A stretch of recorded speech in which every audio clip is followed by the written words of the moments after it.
For starters, okay, now I am audible. Most people go to networking events to gain visibility, but in a crowded room, I'm trying to figure out how to become invisible. I network like the ghost of a chameleon. This is not my statement. There's somebody called Jarrod Kins. He's known as the mystery author, and he's the author of something called Emails from a Madman. So basically, a very senior person had once told me that, you know what, Pramit, what's the key to a very successful presentation? You must first decide what you're going to present about. Then you should go to Google and research on a good quote on that topic and blabber it out in front of the audience right at the beginning. So as you can see, I'm talking about visibility here today, and that quote was for that purpose. Somehow matched the aura of the forum. So anyway, moving on. A very brief introduction. My name, as you have heard, is Pramit. Bit of a tongue twister, but you can probably remember me as Pramit or PPG, whatever suits you. I'm working at a company called Tally Solutions. You must have heard about Tally ERP9, the software. And Tally, as though surprising it may sound, also has an enterprise sales section. We have got a set of enterprise solutions, and I'm currently working on the marketing and pre-sales side of those enterprise solutions. So the topic that I've chosen to present today is called catching hold of the missing link, visibility. I know this is the last presentation of today. I expect a lot of participation from you guys. I have no technical jargons, no IT to speak here today. I've only got some sets of stories to tell you and some questions to ask you from time to time. So be ready for those questions when they come.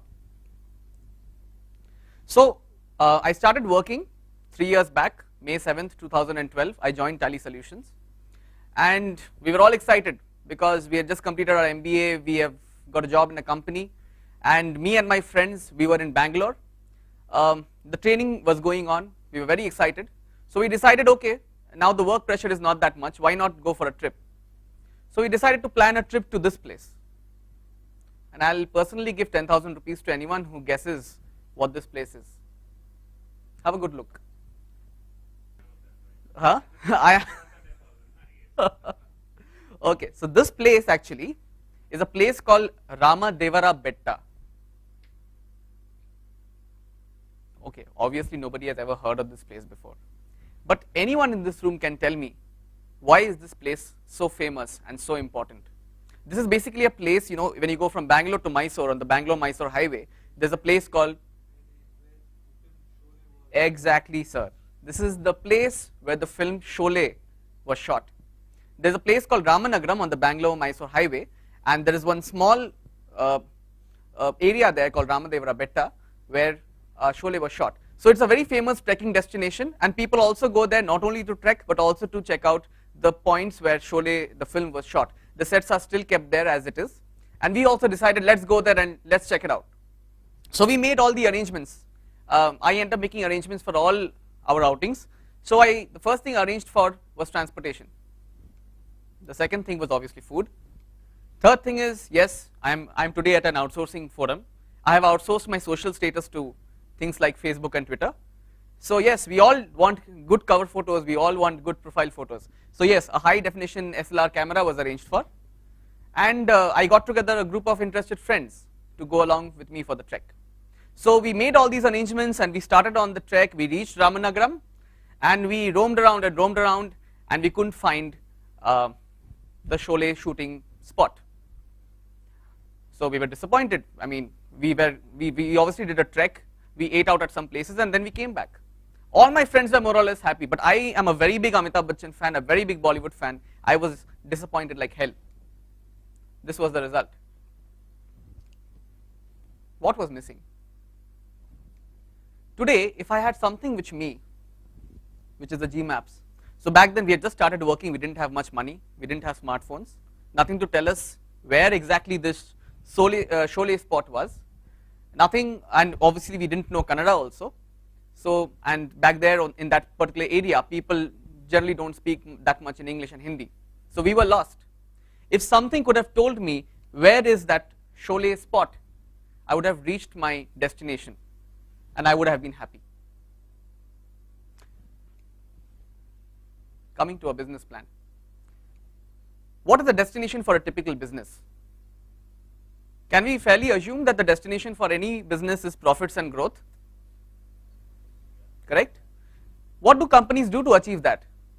They put together a production plan, a procurement plan for the raw materials, supplies, vendors, a distribution strategy for the products that they are making, and a marketing campaign. But more often than not, the result is unhappiness, like how I experienced back then in the trip. What is missing?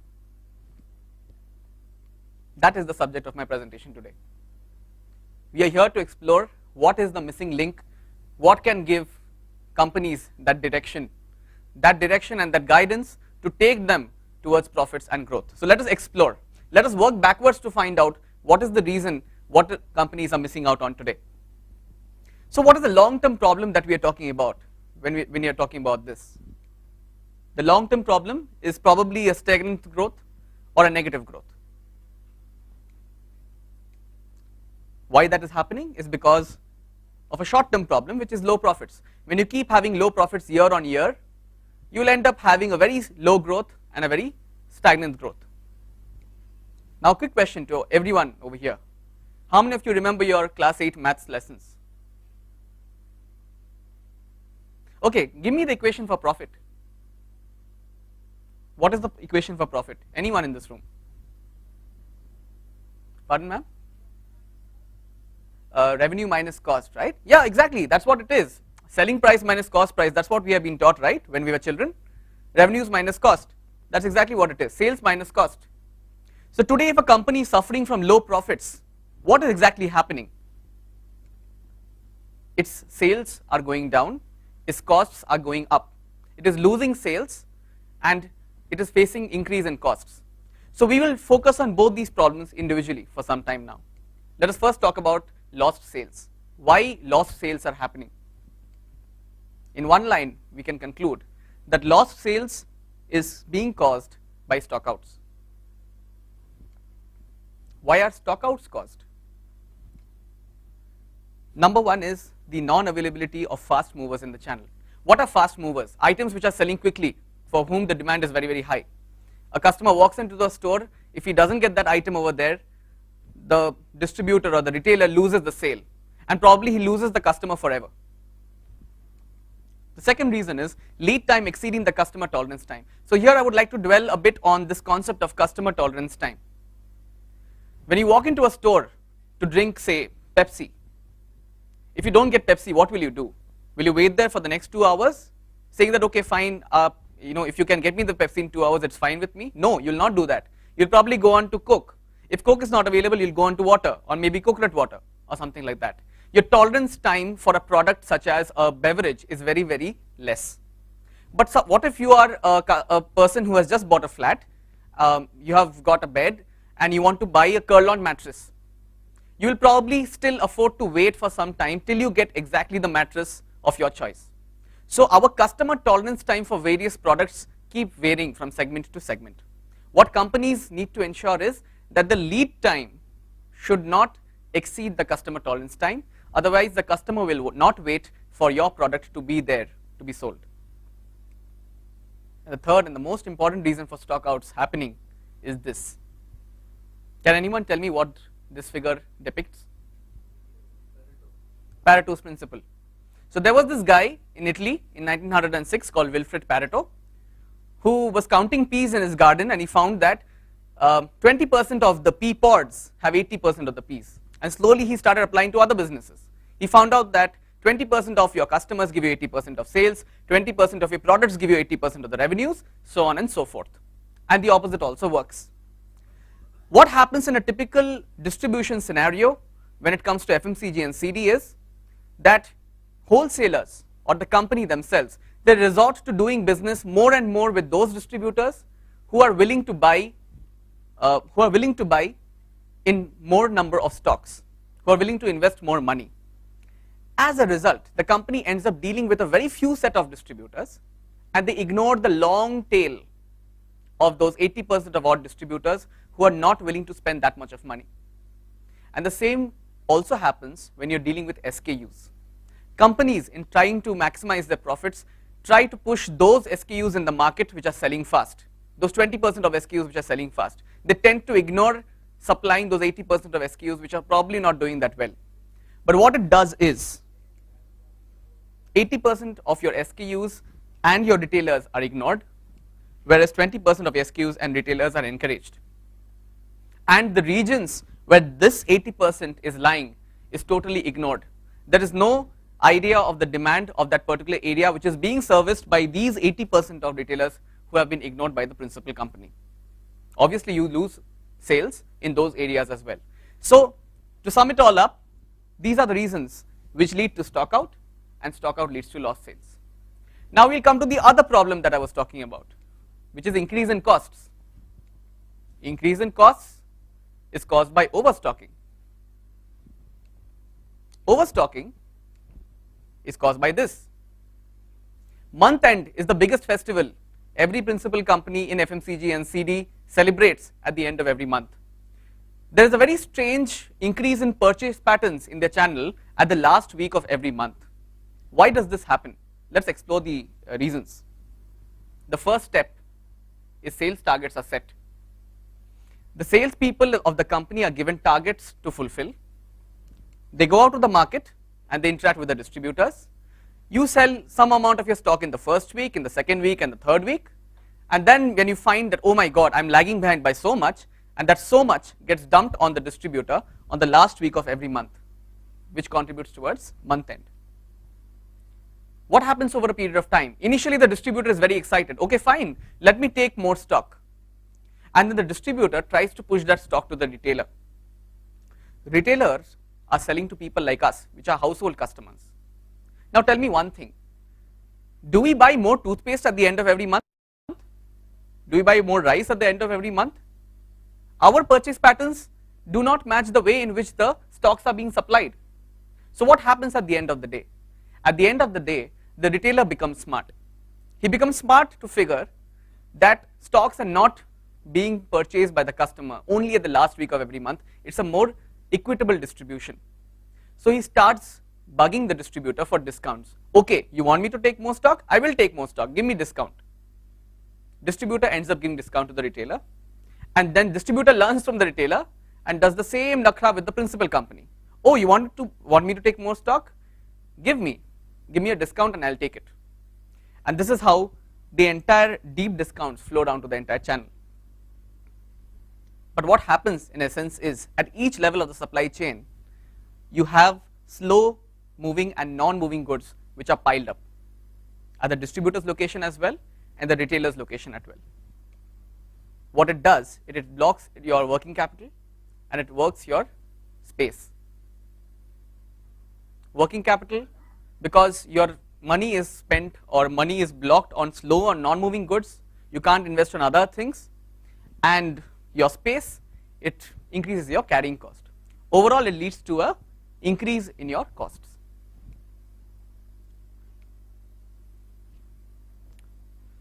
So this is just a picture taken from a time when the Titanic sank, 1912 in London, and this newspaper boy is trying to sell newspapers.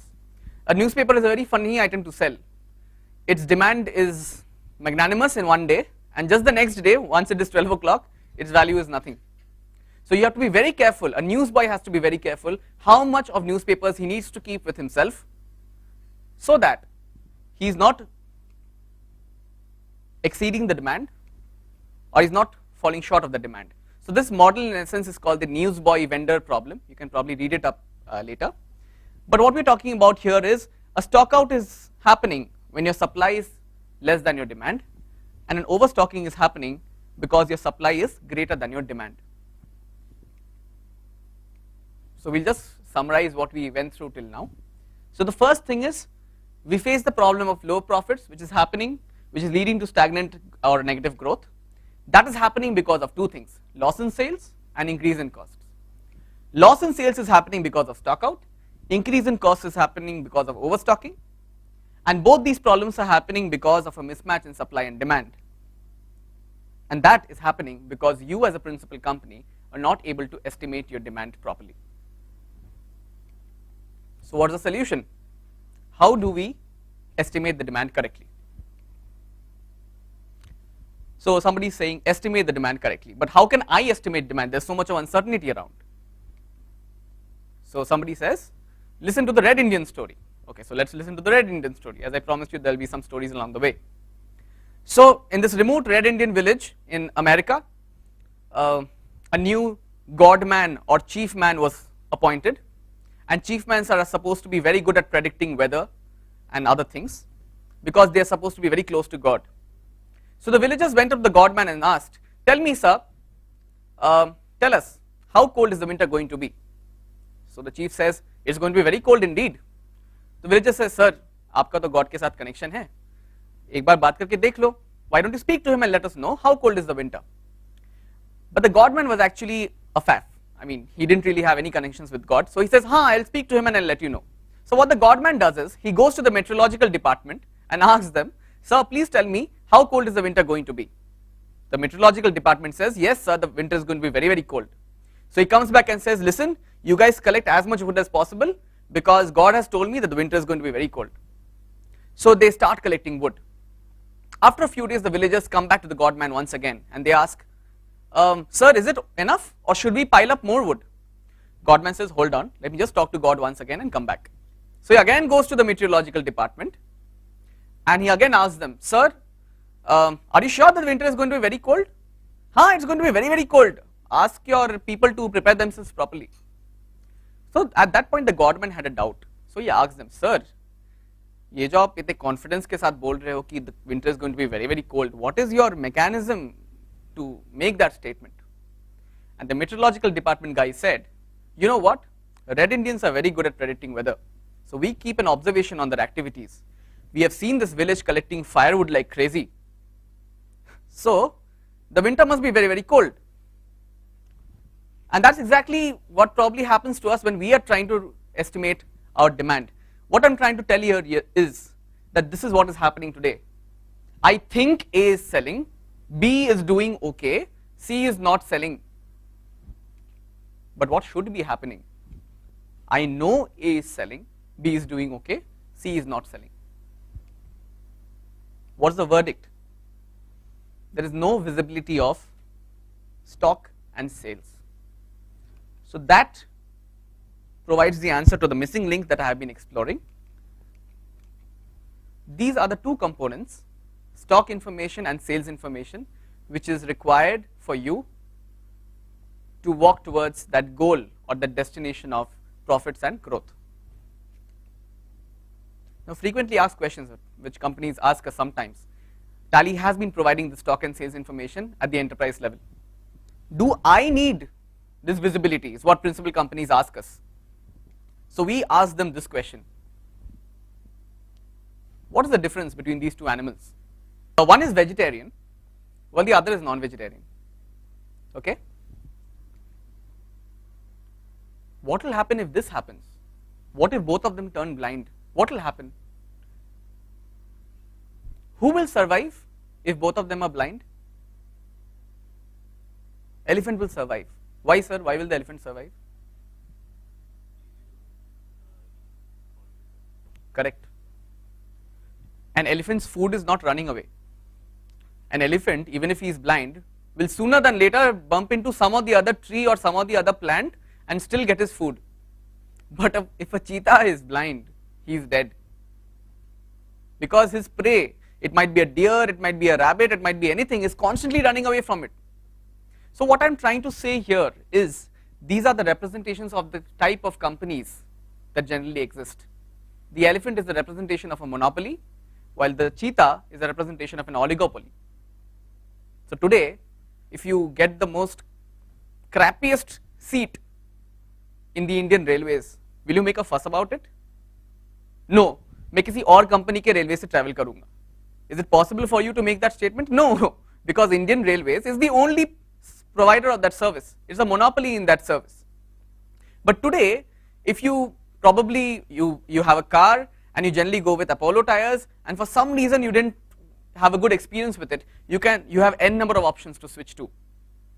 So each of them have to have a very good visibility in order to keep track where their sales are going, where their stocks are going, where their customers are going, and they have to make their systems like that. What level of visibility do I need is the second best question. This is a picture of a typical channel where you have a company, a regional office, a warehouse, a distributor, a retailer, and the final consumer. You have primary sales, what the principal company sells to the distributor. You have secondary sales, which the distributor sells to the retailer, and you have tertiary sales. Primary is critical, secondary is even more critical, but what is more critical is tertiary sales. In fact, the end of mile or the last mile sales is the most critical aspect that you need to capture in order to be more and more successful. Okay, so how will IT help to get this visibility? There are two ways in which you can probably estimate demand properly. One route is to improve your forecast accuracy. You have such mechanisms which is able to forecast, okay, this is probably going to sell, this is probably not going to sell. And if you reach 100% in improving forecast accuracy, then you are God. But what you can do as a human being is probably more of this. Have a quick response. Even if something is going wrong, you can probably have a faster response and address that. What if there's a sudden leap in demand? You can have a faster response, faster replenishment. What if there is no demand at a particular area where you've already supplied the stock? You can probably be fast enough to remove the stock from there and probably supply it elsewhere where it is selling. So let us look at the non-IT ways in which information of stock and sales is being currently collected. So one is to appoint sales executives to track sales. Do you have forecast accuracy? No. Quick response? No. Because sales people are going on field, they're meeting the distributors, they're taking note of their stock and sales. They're doing everything manually and they come back and they write it down and they type an email report or put it in Excel and send it to the principal company. But shouldn't your sales team be doing sales? And do you plan never to scale? Probably if you have today say 20 distributors in the country and have a team of say 10 salespeople, you can probably still work on this system. But what if you have big plans of having 100 distributors, 200 distributors, 300 distributors? You can't continue on this model forever. Let's look at some IT ways in which the information is being captured. Some companies ask the distributor to send weekly or fortnightly emails. You ask your distributor to send emails, he will send whatever he wants to. And he will send whenever he wants to. It might be at the end of the week, at the end of the fortnight, at the end of the month. By that time when you actually receive the information, which is by the way not 100% accurate, it will be very late for you to have taken a decision on that information. You need that information as frequently as possible so that you can plan the rest of your activities. And more so, can you compel a distributor to take time out of his business hours to compile info and send emails? Some companies ask a distributor to enter the data on portals that they have made and supply it to them.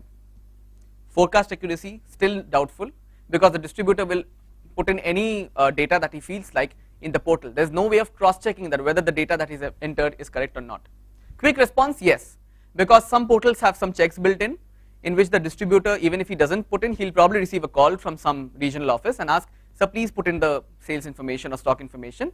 So companies can still take a quick response, but the accuracy of the data over here is in doubt. But think about a multi-brand distributor who has got some 5 to 6 principal companies with whom he is dealing. He has 5 to 6 portals or 5 to 6 ways of sending the information. Will he be really able to do that, manage his business, enter stock and sales data on 5 to 6 different portals and send it to 5 to 6 different companies if he wants to keep everyone happy? Not feasible. Some companies mandate an ERP system for their channel. That is actually one of the best ways. Forecast accuracy is there, you can have a quick response on the data because the billing that you are doing at the customer level, the sales and stock data is being driven from there and is being supplied to the principal company. It's a much more reliable way of doing things. But a distributor at the end of the day is an independent businessman. When he started doing business, he would have probably evaluated some ERP softwares and he stuck with the one with whom he is most comfortable working with. One fine day you can't just come to him like a nightmare and tell him that this is the software I want you to use. It will not be a win-win situation for you or for your distributor, and a solution which is not a win-win situation is never a solution. So probably my company will kill me if I don't dedicate at least one slide to them. So this is what I represent, Tally, and we have got a solution called Tally Stock and Sales Visibility. I think the guidelines of the forum restricts me from talking much about the solution per se, so we can talk as much as we want to about it probably outside. But what we have leveraged on is the widely used ERP in SME India, which is Tally, which is the best fit for a channel's business needs. It is a win-win solution for the principal company as well as the channel, because one of the main things that we have harped on is that my solution can't be just about giving principal company the sales and stock data. It also has to take care of the business needs of the distributor as well. And of course, a vast channel, we are absorbing the complexity and we are providing visibility in a simple way. So that brings me to the end of my presentation.